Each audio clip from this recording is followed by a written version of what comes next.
کریم اما بعد فاعوذ باللہ من الشیطان الرجیم بسم اللہ الرحمن الرحیم الف لام میم اللہ لا الہ الا هو الحی القیوم نزل علیک الکتاب بالحق مصدقا لما بین یدیہ وانزل التوراۃ والانجیل من قبل هدى للناس وانزل الفرقان ان الذين كفروا بآيات الله لهم عذاب شديد والله عزيز ذو انتقام صدق الله العظيم رب اشرح لي صدري ويسر لي امري واحلل عقدة من لساني يفقهوا قولي آمین یا رب العالمین۔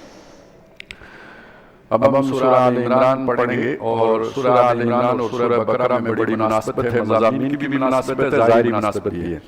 دونوں صورتوں کے آغاز میں الف لام میم حروف مقطعات کے طور پر آئے ہیں، دونوں صورتوں کے آخر میں عظیم دعائیں آئی ہیں۔ ابھی جیسے ہم نے سورہ بقرہ کی دعا پڑھ لی جو آخر میں تھی، اسی طرح سورہ آل عمران کے آخر میں دعائیں ہیں۔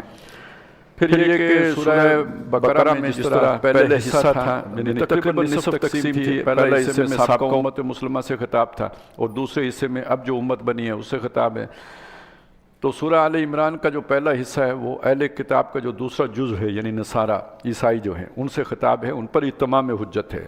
جیسے پہلے یہودیوں کو ہی چارج شیٹ کیا گیا سورہ بقرہ میں، تو یہاں ان کے سامنے جو حقیقی دعوت ہے اور ان کے جو شرک ہے اس کا ابطال کیا گیا۔ ان کا سب سے بڑا جو مسئلہ تھا وہ حضرت عیسیٰ علیہ السلام کو اللہ کا بیٹا ماننے کا تھا، اور چونکہ اللہ تعالیٰ نے بہت ہی معجزانہ طور پہ ان کی پیدائش کا معاملہ کیا تھا بغیر باپ کے، تو یہ انسانی عقل میں آنے والی بات نہیں تھی، تو انہوں نے انہیں اللہ کا بیٹا ہی بنا دیا۔ تو اس کا رد کیا ہے اس پہلے اس سے بنیادی بات تو یہ، دیگر جو بھی ان کے غلط عقائد تھے ان کا بھی ذکر ہے، ضمناً یہودیوں کا بھی ذکر ہے۔ تو پہلی جو تقریباً 101 آیات ہے، 100 آیات کہہ لیں، یعنی 200 آیات ہیں کل سورہ آل عمران کی، تو یہ پہلا 101 آیات تک وہ حصہ ہے کہ جس میں سابقہ اہل کتاب یا ان میں سے خاص طور پہ زیادہ تر نصارہ مخاطب ہے۔ اس میں بھی پھر ایک تقسیم ہے، جیسے وہاں رکوع کی تقسیم تھی، 4 رکوع پہلے جو ہے نا وہ ایک اس میں مکی قرآن کا خلاصہ تھا، پھر 10 رکوع میں بنی اسرائیل سے خطاب تھا۔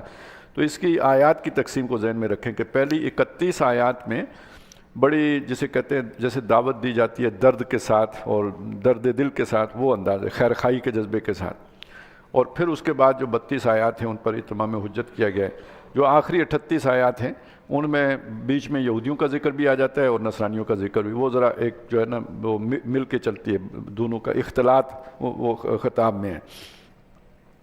شروع کا جو حصہ ہے اس کا وہ جیسے سورہ بقرہ کے شروع حصے میں قرآن مجید کی عظمت کا بیان تھا، تو یہاں بھی وہی انداز ہے، اللہ کی جو کتاب ہے اس کی عظمت کا بیان۔ الف لام میم حروف مقطعات، اللہ لا الہ الا هو الحی القیوم، اللہ وہ ہے کہ جس کے سوا کوئی الہ نہیں ہے، یہ جیسے آیت الکرسی تھی بالکل وہی الفاظ ہے یہ بھی، وہ زندہ ہے اور سب کا تھامنے والا ہے، سب کو قائم رکھنے والا ہے۔ نزل علیک الکتاب بالحق، اس نے اتاری ہے کتاب، یعنی یہ جب تنزیل کا لفظ آتا ہے تو اس کا مطلب ہوتا ہے کہ ٹھہر ٹھہر کر سہج سہج 23 برسوں میں اے نبی صلی اللہ علیہ وسلم آپ پر یہ کتاب یعنی قرآن مجید بالحق با مقصد سچی کھری، مصدقا لما بین یدیہ تصدیق کرتی ہوئی آئی ہے اس کی جو اس سے پہلے ہے، یعنی اس کے سامنے ہے، یعنی تورات اور انجیل کی تصدیق کرتی ہے۔ وَأَنزَلَ التَّوْرَاةَ وَالْإِنجِيلَ، وہی ہے اسی نے تورات بھی اتاری تھی اور انجیل بھی اتاری تھی، یہ اسی سلسلے کا تسلسل ہے۔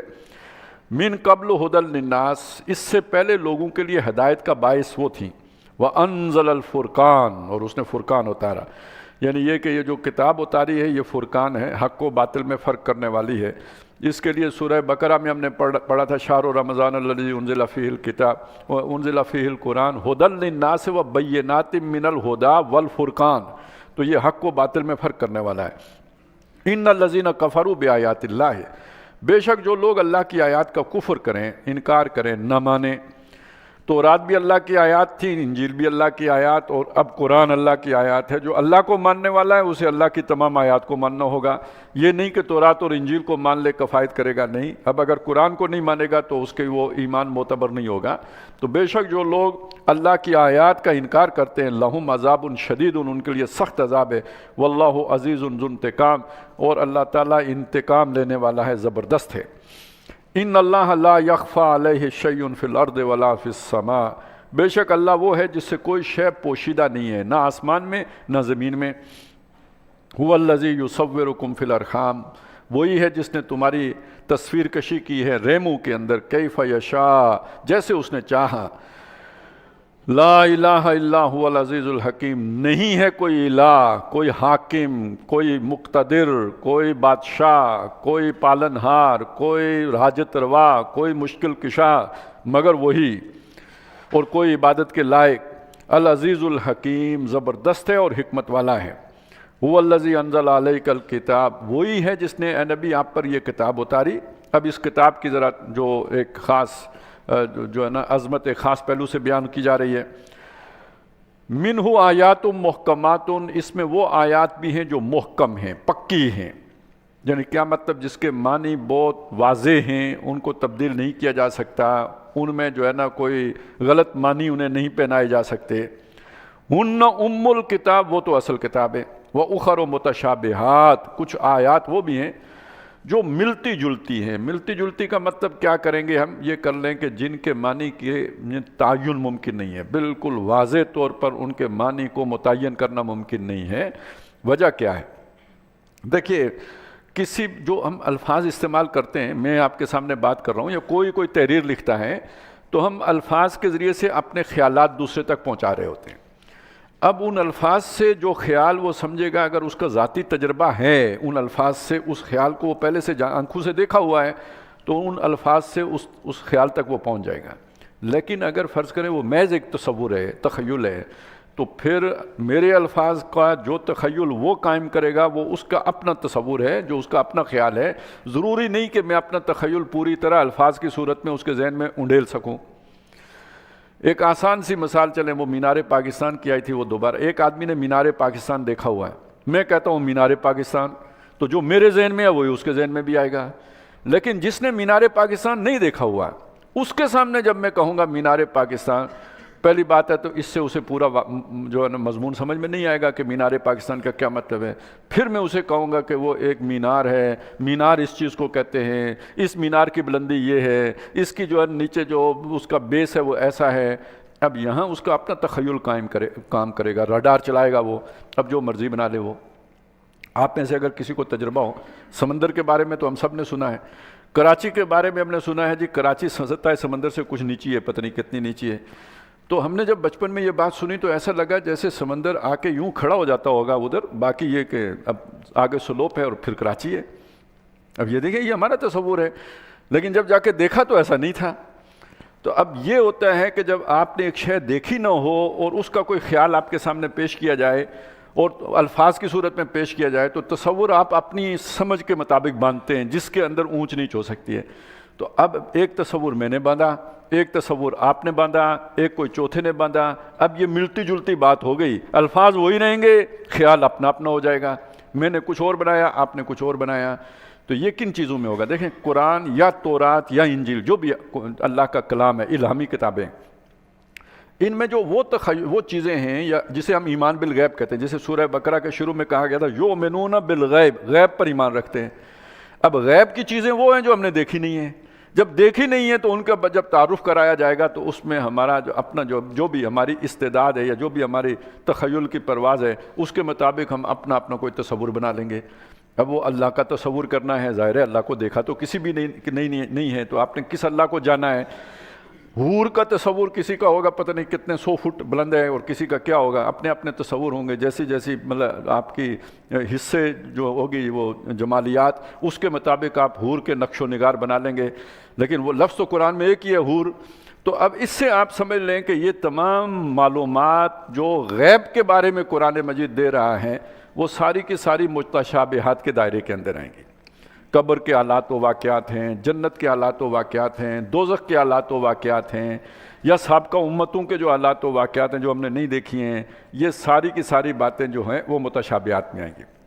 جب وہ متشابہ ہیں تو اب اس میں پھر یہ کہ صحیح تصور یا اس کے قریب تر تصور تک پہنچنا یہ مکمل طور پر منحصر ہے اس ذات پر کہ ہمارے ذہن میں اس نے کیا قائم کیا ہے۔ یہ تھی وہ چیز جو سورہ بقرہ میں فرمائی تھی، یضل بہ کثیرا و یہدی بہ کثیرا۔ یعنی ان تصورات کے معاملے میں کوئی غلط تصور بنا لے گا تو کہیں غلط جگہ پہ پہنچ جائے گا، کوئی صحیح تصور بنائے گا تو ہدایت تک پہنچے گا، اور اس سب کا انحصار اللہ پر ہے کہ وہ جو میں نے ابھی بات کی تھی کہ وہ کون سے دو جو نیورون مل کے ہمارے ذہن میں کیا بناتے ہیں، یہ اختیار ہمارے بس میں نہیں ہے، یہ غیر شعوری عمل ہے، غیر ارادی عمل ہے، یہ خود بخود ہو جاتا ہے۔ تو اب یہ اس کا مطلب ہے اللہ سے مخلص رہو، اللہ سے نیک رہو، اس کے ساتھ خلوص اخلاص کا معاملہ رکھو۔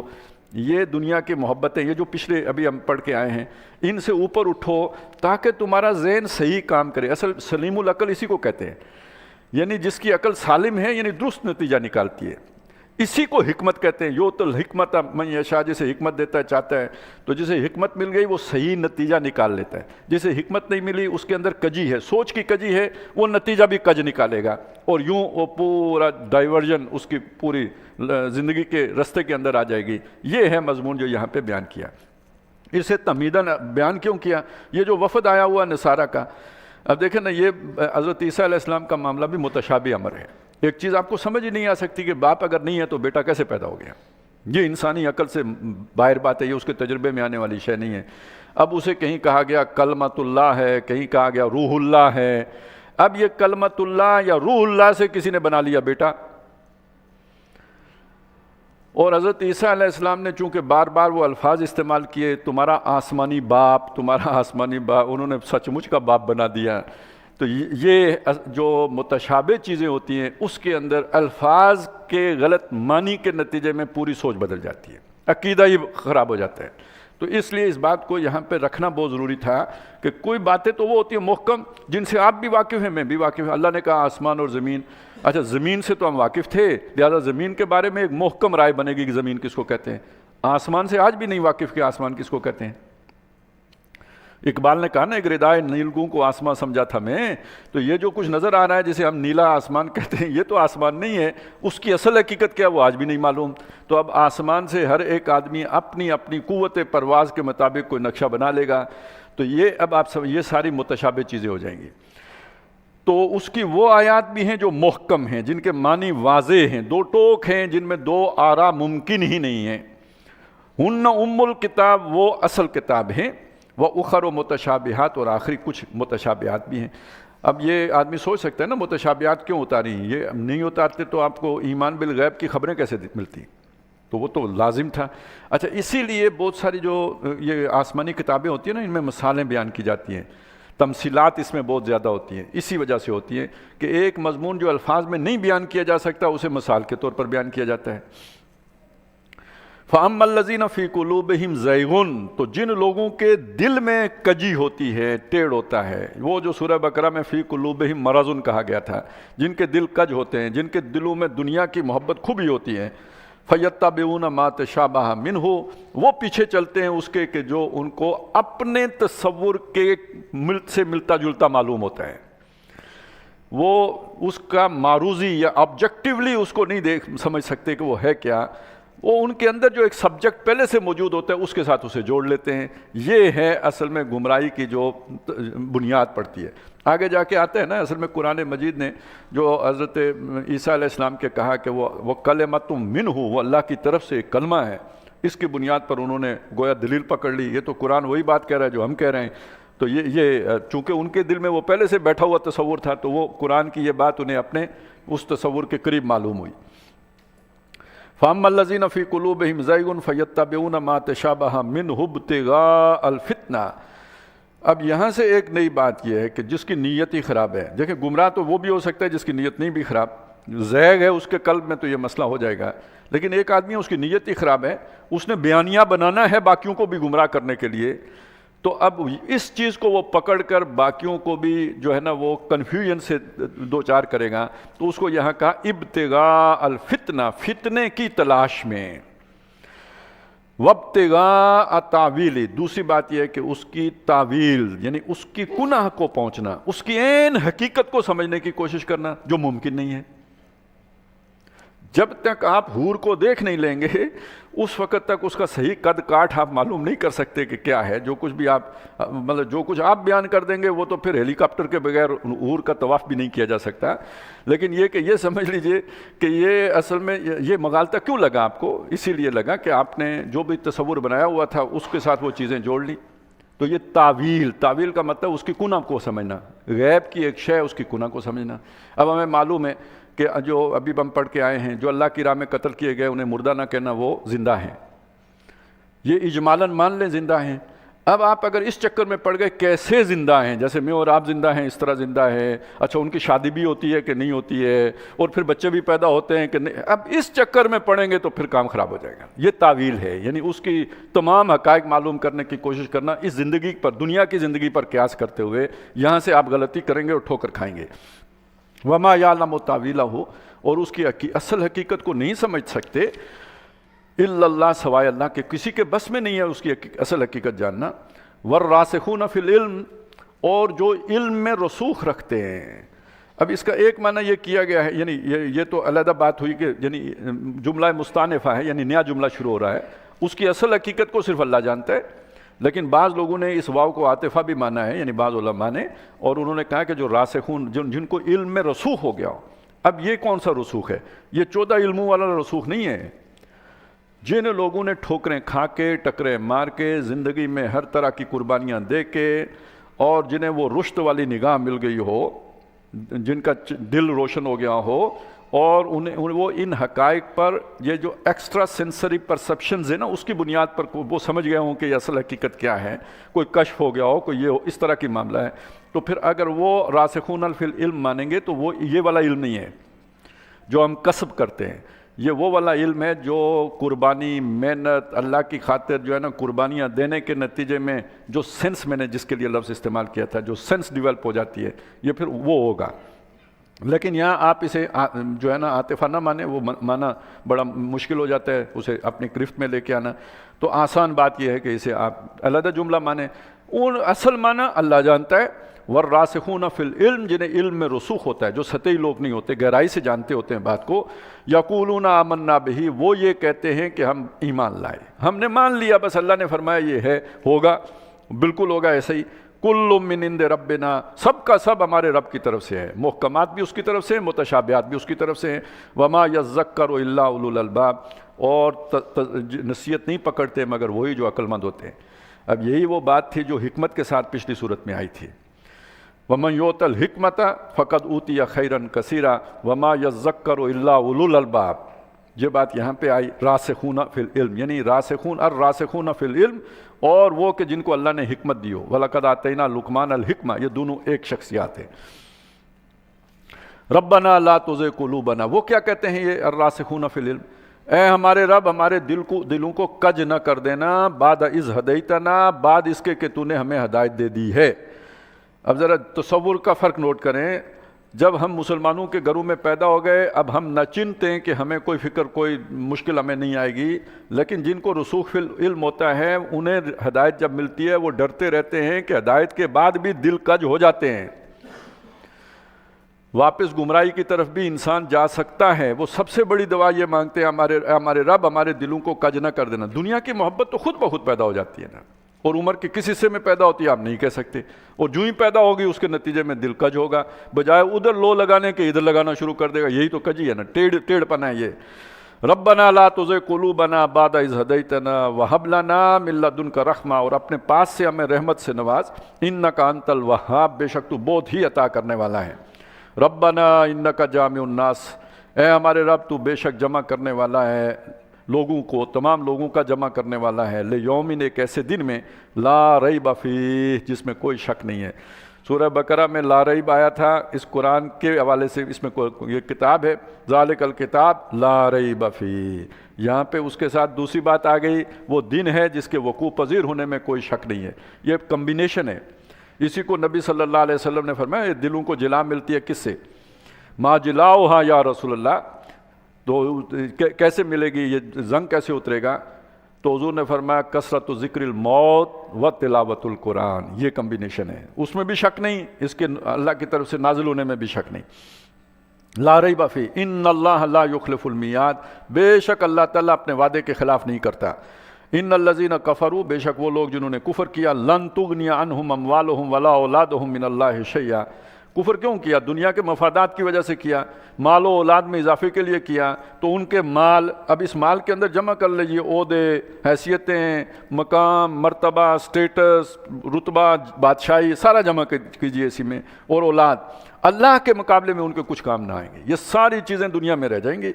وَأُولَٰئِكَ هُمْ وَقُودُ النَّارِ، اور وہی ہوں گے آگ کا ایندھن، کَدَابِ آلِ فرعون۔ دیکھیں نا کتنا اقتدار دیا تھا اللہ نے آل فرعون کو، تو کیا حشر ہوا ان کا، کیا انجام ہوا؟ جو انجام ان کا ہوا وہ ان کا بھی ہوگا، کَدَابِ آلِ فرعون وَالَّذِينَ مِن قَبْلِهِمْ، جو ان سے پہلے تھے، قوم شعیب تھی، قوم لوط تھی، اس سے پہلے قوم صالح تھی، ان سے پہلے قوم ہود تھی، یا اس سے پہلے قوم نوح تھی، جو ان کا انجام ہوا وہ ان کا بھی ہوا۔ کذبوا بآیاتنا، یہ سب وہ ہیں تاریخ میں جنہوں نے ہماری آیات کو جھٹلایا۔ ایک لحظے کے لیے رکیں، یہ قرآن جو اصول بیان کر رہا ہے وہ نافذ العمل ہے نا قیامت کی صبح تک کے لیے، تو جو آج جھٹلا رہے ہیں ان کا وہ انجام نہیں ہوگا جو آل فرعون کا ہوا، وہ سر پہ کھڑا ہے۔ یہ جو دنیا کے حالات میں آپ تغیر دیکھ رہے ہیں، اور اتنی جلدی ہوا ہے کہ سوچ بھی بندہ نہیں سکتا، یعنی ہم چلیں جس کو پتہ ہی نہیں تھا اس کو تو چھوڑیں، ہمیں تو یقیناً معلوم تھا کہ یہ ادھر حالات نے جانا ہے، لیکن اتنی تیزی سے پلٹا کھانا ہے یہ ہم نے کبھی نہیں سوچا تھا۔ اب کتنی بڑی دراڑیں پڑ گئی ہیں یورپ اور امریکہ کے درمیان، اور آگے جو اب روس اور امریکہ کی قربتیں بڑھ رہی ہیں، کبھی کسی نے سوچا ہی کہ ایسا بھی ہو سکتا ہے؟ اب آگے دیکھیں، جب یورپ اپنے سوچے گا، اپنے دفاع کے بارے میں سوچے گا، پھر سلطنت برطانیہ کو اپنا عظمت جو ہے نا رفتہ یاد آئے گا، اور وہ پھر سے جو ہے نا طاقت حاصل کرنے کی کوشش کریں گے۔ پہلے تو سہارا تھا نا امریکہ کا، وہ ختم ہو گیا، اب دوبارہ ظاہر ہے صنعتیں تو موجود ہیں، تو اب جب وہ اسلحہ بنانے کی کوشش کریں گے تو جن کو خطرہ ہوگا وہ کیا کریں گے؟ اب یہ جو پیچا پڑ گیا ہے نا، اس کو ریورس کوئی نہیں کر سکتا۔ اور آگے ہم سورہ کاف میں پڑھیں گے کہ یہ من لدنہ، یہ خاص اللہ کی طرف سے مسلط کردہ ہوگا، باسن شدیدا من لدنہ، اللہ کی طرف سے وہ مسلط کردہ جنگ ہوگی، وہ سر پہ آئی کھڑی ہے۔ کیوں؟ یہ اسی طرح کا ایک جو ہے نا، جو اللہ کی آیات کو جھٹلایا، مذاق اڑایا، قرآن مجید نظر آتش کر کے تماشے دیکھتے ہیں، کہتے ہیں یہ اظہار رائے کی آزادی ہے۔ یہ ساری وہی بدماشیاں ہیں یا نہیں جو سابقہ اقوام نے کی تھی؟ تو اب انجام بھی وہی ہوگا جو سابقہ کا ہوتا رہا، یہ تو اللہ کی سنت ہے، یہی ہوتا آیا ہے۔ وَكَذَّبُوا بِآيَاتِنَا، انہوں نے ہماری آیات کو جھٹلایا، فَأَخَذَهُمُ اللَّهُ بِذُنُوبِهِمْ، ان کے گناہوں پر اللہ نے ان کو پکڑ لیا۔ وَاللَّهُ الشَّدِيدُ الْعِقَابِ، اللہ تعالیٰ سزا کا بہت سخت ہے، جب وہ عقوبت کرتا ہے تو بہت سخت کرتا ہے۔ قُلْ لِلَّذِينَ كَفَرُوا، کافروں سے کہہ دیجئے، یعنی آپ حضور کے دور کے کافر ہیں ان سے بھی کہہ دیجئے، ہر دور کے کافر جو حد سے نکل جائیں ان سے کہہ دیجئے، ستغلبون، کہ عنقریب تم مغلوب کیے جاؤ گے، وتحشرون الی جہنم، اور بعد میں دوزخ کی طرف جمع کیے جاؤ گے، وبئس المہاد، برا بچھونا ہے۔ قد کان لکم آیۃ فی فئتین التقطا، تمہارے لیے دو گروہ جو آپس میں ٹکرائے، دو فوجیں، اس میں بڑی نشانی ہے، ایک غزوہ بدر کی طرف اشارہ ہے۔ فئۃ تقاتل فی سبیل اللہ، ایک گروہ وہ تھا جو جنگ کر رہا تھا اللہ کی راہ میں، وَأُخْرَى كَافِرَةٌ، اور دوسرا وہ تھا جو کافر تھا، یرون، یہ دیکھیں یہ جو سورہ بقرہ میں آیا تھا نا وہ طالوت و جالوت کا واقعہ، یہ ویسا ہی بالکل یہ بھی ہے، اور اس کا آغاز کس بات سے ہوا تھا؟ ایک وہ ہیں جو طاغوت کے ماننے والے ہیں، اور ایک وہ ہیں جو اللہ کو ماننے والے ہیں، اللہ ان کا ولی ہے اور طاغوت ان کا ولی ہے، یہ ان کا مقابلہ ہے۔ تو اب یہ دو طاقتیں ٹکرائی ہیں، تو بدر میں بھی تو یہی تھا نا، ایک طرف وہ تھے جو طاغوت کے ماننے والے تھے اور ایک طرف وہ تھے جو اللہ کو ماننے والے تھے۔ یرونہم مثلیہم رای العین، وہ ان کو دیکھ رہے تھے آنکھ کا دیکھنا، یہ جو ظاہری دیکھا جاتا ہے اس دیکھنے سے وہ دیکھ رہے تھے اپنے سے دگنا۔ اب یہ قرآن نے واضح نہیں کیا کہ کون کس کو دیکھ رہا تھا، میں نے کوشش کی کہ اسی طرح ترجمہ کر دوں جیسے الفاظ ہیں۔ تو اس میں ایک تو صورت یہ ہو سکتی ہے کہ مسلمان دیکھ رہے تھے کافروں کو اپنے سے دگنا، جبکہ تھے تگنے، یہ 313 تھے وہ 1000 تھے، تو تگنے تھے، نظر دگنے آ رہے تھے، یہ بھی ممکن ہے۔ اس کا مطلب ہے اللہ نے تھوڑے دکھائے، زیادہ نہیں دکھائے، تھوڑے دکھائے، اور وہ مسلمانوں کو دیکھ رہے تھے ان سے دگنے، یعنی 313 کی بجائے 626 نظر آ رہے تھے ان کو، جبکہ وہ تھے 313۔ تو ایک معنی یہ بھی کیا گیا ہے۔ واللہ یؤید بنصرہ من یشاء، اللہ تعالیٰ اپنی نصرت سے تائید کرتا ہے جس کی چاہتا ہے۔ اب دیکھیے اللہ نے فرشتے نہیں اتارے، کوئی بڑا کوئی جو ہے نا وہ پروجیکٹ جو لانچ نہیں کیا اس مقصد کے لیے، وہ جو دماغ میں انسان سوچتا ہے، ابھی وہ متشابہات والی بات جو آپ کو میں نے سمجھائی تھی بس اتنی سی مس انڈرسٹینڈنگ کافی ہے کہ وہ جو 313 تھے وہ 626 نظر آنا شروع ہو گئے، بس کافی ہو گیا کام. یا یہ کہ اس کو الٹ کر لیں، یہ کہ دونوں کے ساتھ یہ معاملہ ہوا کہ مسلمانوں نے ان کو اپنے سے دگنا دیکھا اور انہوں نے مسلمانوں کو ان کی اصل تعداد سے دگنا دیکھا، دونوں کے ساتھ ایسا ہو گیا. تو اللہ تعالیٰ تو یوں کام بنا لیتا ہے. ان فی ذالک لعبرۃ لاولی الابصار، بے شک اس میں سبق ہے ان لوگوں کے لیے جو نظر رکھتے ہیں، جو آنکھ والے ہیں، بصر ابصار، یا جو دیدہ ور ہیں. بڑی مشکل سے ہوتا ہے چمن میں دیدہ ور پیدا، جو نظر بینا رکھتے ہیں. اب یہ اگلا جو مضمون ہے نا، یہ اس کو اب اولو الابصار کے ساتھ جوڑیں. یہ آنکھ بند کیوں ہو جاتی ہے، کھلتی کیوں نہیں؟ سب کو اللہ نے ایک ہی پوٹینسی پہ پیدا کیا نا، پوٹینشیل تو ایک ہی ہے. تو یہ کچھ کی وہ گاہ میری نگاہ تیز چیر گئی دل وجود، گاہ الجھ کے رہ گئی میرے توہمات میں. وہ توہمات کون سے ہیں جن میں الجھ کے رہ جاتی ہے؟ وہ آگے بیان کیے گئے ہیں. زُيِّنَ لِلنَّاسِ حُبُّ الشَّهَوَاتِ مِنَ النِّسَاءِ وَالْبَنِينَ وَالْقَنَاطِيرِ الْمُقَنطَرَةِ مِنَ الذَّهَبِ وَالْفِضَّةِ وَالْخَيْلِ الْمُسَوَّمَةِ وَالْأَنْعَامِ وَالْحَرْثِ. مزین کر دیے گئے، انسان کو فریفتہ کر دیا گیا، انسان کے دل میں کھبا دیا گیا، مزین کر دیا گیا. عورتوں کی شہوت کی محبت کو، بیٹوں کی محبت کو، اور والقناطیر المقنطرۃ من الذهب والفضہ، سونے اور چاندی کے ڈھیر لگانے کی محبت کو، والخیل المسومہ، اور نشان زدہ گھوڑوں کی محبت، والانعام، اور مویشی مال جسے پہلے کہتے تھے ڈور ڈنگر. اصل مال تو یہ اب ہم کہتے ہیں نا، پیسے کو کہتے ہیں، یہ پیسہ تو نہیں تھا پہلے. مال اصلاً اسی کو کہتے تھے، مال مویشی. والحرث، اور کھیتی باڑی، وہ زر زمین جو مشہور بات ہے، یہ انسان کے لیے محبوب بنا دیے گئے. اسی پہ کھینچا تانی ہوتی ہے، اسی پہ لڑائیاں ہوتی ہیں. ورلڈ وار 1 ہو یا 2 ہو، اب 3 ہو، سب کا چکر یہی ہوتا ہے. اسی چکر میں سارا جو ہے نا دنیا فساد پھیلتا ہے. اور دل کے کج ہونے کی بنیاد بھی یہی بنتا ہے، اور نظر کے کج ہونے کی بنیاد بھی یہی چیزیں بنتی ہیں.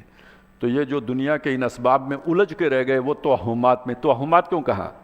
یہ ذالک متاع الحیات الدنیا، یہ دنیا کی زندگی کا سامان ہے. وَمَا الْحَيَاةُ الدُّنْيَا إِلَّا مَتَاعُ الْغُرُورِ، یہ دھوکے کا سامان. توہم ہے، ایک وہم ہے، ہم سمجھتے ہیں حقیقت ہے، حقیقت نہیں ہے. اس لیے ان میں جب الجھ گئے آپ تو گویا توہمات میں الجھ گئے. اصل حقائق وہ ہیں جو یہاں آپ کو نظر نہیں آتے، جو قرآن بیان کر رہا ہے. ذالک متاع الحیات الدنیا، یہ سب دنیا کی زندگی کا برتنا ہے. برتنے کے لیے جیسے نا زندگی گزارنے کے لیے کوئی چیز ساز و سامان کے طور پر دی جاتی ہے، تو یہ دنیا کا یہ سٹیج سیٹ کرنے کی ضروریات تھیں جن کے ساتھ تمہیں جوڑ دیا. اس کے بغیر دنیا کی زندگی چل نہیں سکتی تھی. اب فرض کریں عورتوں کی محبت نہ ہوتی تو نسل کشی کیسے ہوتی؟ افزائش نسل کشی اس معنی میں، یہ کشی نہیں ہے، کشی ہے. اسی طرح اگر مال کی محبت نہ ہوتی تو کاروبار دنیا کیسے چلتا ہے؟ اب دیکھیے نا، جو اللہ کو نہیں بھی مانتے وہ مال کے لیے کتنی محنت کر رہے ہیں. تو یہ ساری ایکٹیویٹی جو ہے، سرگرمی جو ہے، یہ انہی محبتوں کی وجہ سے ہو رہی ہے. تو کاروبار دنیا چلانے کے لیے یہ کیڑا انسان کے اندر رکھنا ضروری تھا، ہم نے رکھ دیا. اس کے لیے ہمیں رسول بھیجنے کی ضرورت نہیں پڑتی. کبھی کوئی بندہ کاروبار کرنے کے لیے کسی پیر کے پاس نہیں جاتا کہ دعا کرے میں کاروبار شروع کر دوں، یا دعا کرے میں نوکری شروع کر دوں. نہیں، وہ تو ڈھونڈتا پھرتا ہے کہ مجھے نوکری ملے میں کروں. ہاں، اس لیے جائے گا دعا کرے مجھے نوکری مل جائے. البتہ یہ کہ نبی رسول آ کے بتاتے ہیں نماز پڑھو، ادھر نہیں آتا. تو اگر یہ اسی طرح کا مسئلہ دنیا کا بھی ہوتا، جیسے نماز ذمہ داری ہے ایسے ہی بیٹے پیدا کرنا بھی ذمہ داری ہوتی. تو جیسے لوگ نماز چھوڑے بیٹھے ہیں ایسے بیٹے بھی چھوڑ بیٹھتے. تو یہ دنیا چلانے کی خاطر اللہ تعالیٰ نے انسان کے اندر یہ جو ہے نا سافٹ ویئر انسٹال کر دیا ہے. اب وہ کرے گا ہی کرے گا، اس سے پیچھے نہیں ہٹے گا. یہ دنیا کی زندگی کا سامان ہے. واللہ عندہ حسن المآب، تمہیں جو اللہ تعالیٰ نے استعداد دی ہے، اس سے جو شے تم کما سکتے ہو وہ تو اللہ کے پاس ہے. بہترین ٹھکانہ اللہ کے پاس ہے. تو ہی ناداں چند کلیوں پہ قناعت کر گیا، ورنہ گلشن میں علاج تنگی داماں بھی ہے. تو وہ اس گلشن کا تلاش کرو نا. یہ تم کس گلشن میں الجھ کے رہ گئے ہو؟ قل اعنبئکم بخیر من ذالکم، اے نبی ان سے کہو کیا میں تمہیں نہ بتاؤں جو اس سے زیادہ بہتر ہے؟ یہ جس دنیا میں تم لگے ہو اس سے زیادہ بہتر شے نہ بتاؤں؟